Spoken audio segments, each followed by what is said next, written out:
Hello guys, welcome to part 3 of the 2019 Rome analysis.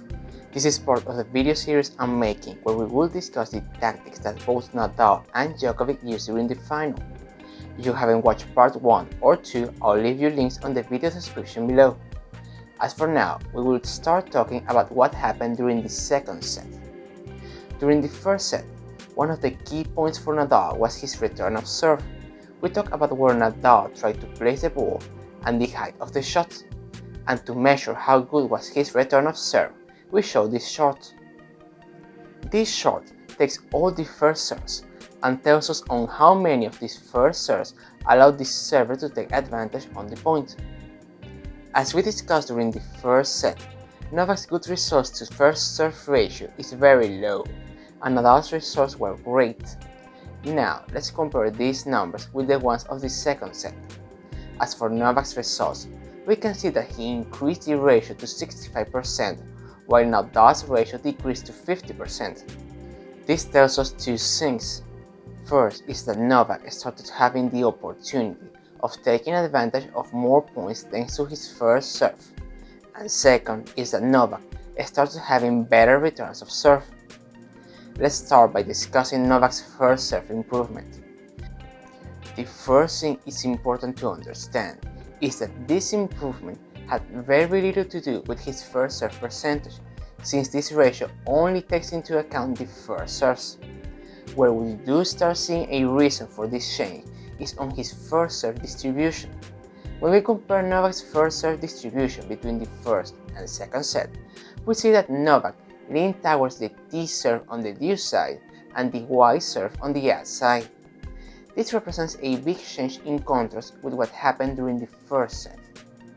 In my opinion, this was the tactic Novak used to counter those high balls Nadal hit with his backhand during the first set.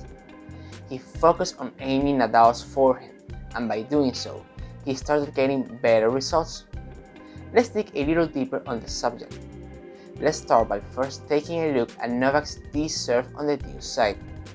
In total, we have 8 serves, and from those 8 serves, Nadal could only return 4. The other 4 returns landed at zones H, I, and L.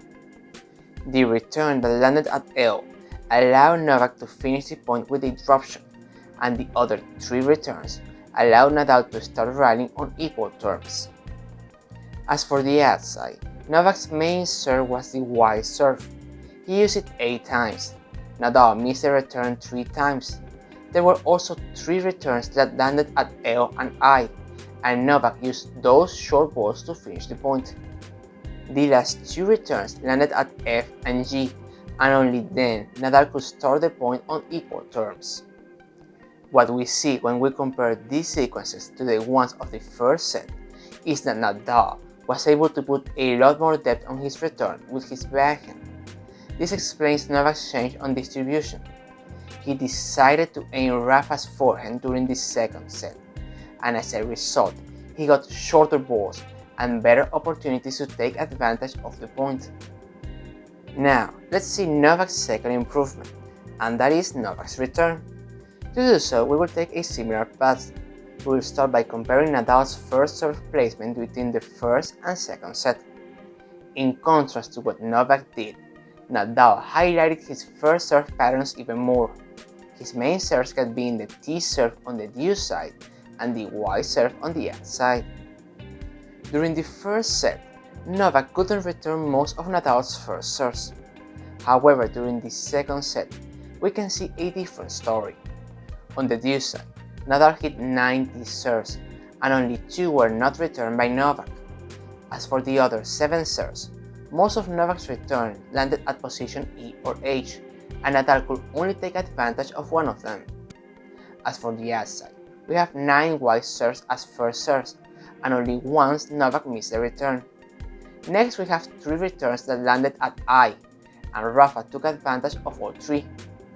The remaining 5 returns landed at position E and H, and it was these returns that Novak denied Nadal the opportunity to get the upper hand. Here's my theory. During the first set, Nadal neutralized Novak's serve by hitting shots with a lot of depth and height, most of them targeting Novak's backhand. As for Novak, During the second set, he took a different path. He hit fast balls to the middle of the court. His focus was speed and taking away Nadal's angle. As a result, he got the opportunity to engage into more rallies with Nadal's serve and eventually get the break he needed. This number and sequences represent a good starting point to understand how Novak came back during the second set. But there are still some tactics we should discuss. Since I don't want to make this video longer, I'll leave those tactics for the next video that I hope to be releasing soon. For now, what I would like to do is ask your opinion about this analysis. Do you agree with this video? Do you have a different opinion? Please let me know in the comment section. I also wanted to let you know that I created a Facebook group for those of you that want to talk about strategies or share your experiences during your matches. If you want to join the group, I will leave you a link on the video description below. And if you want to see more videos like this in the future, subscribe to the channel and click the bell icon. My name is Jorge, thanks for watching, and I will see you on the next one.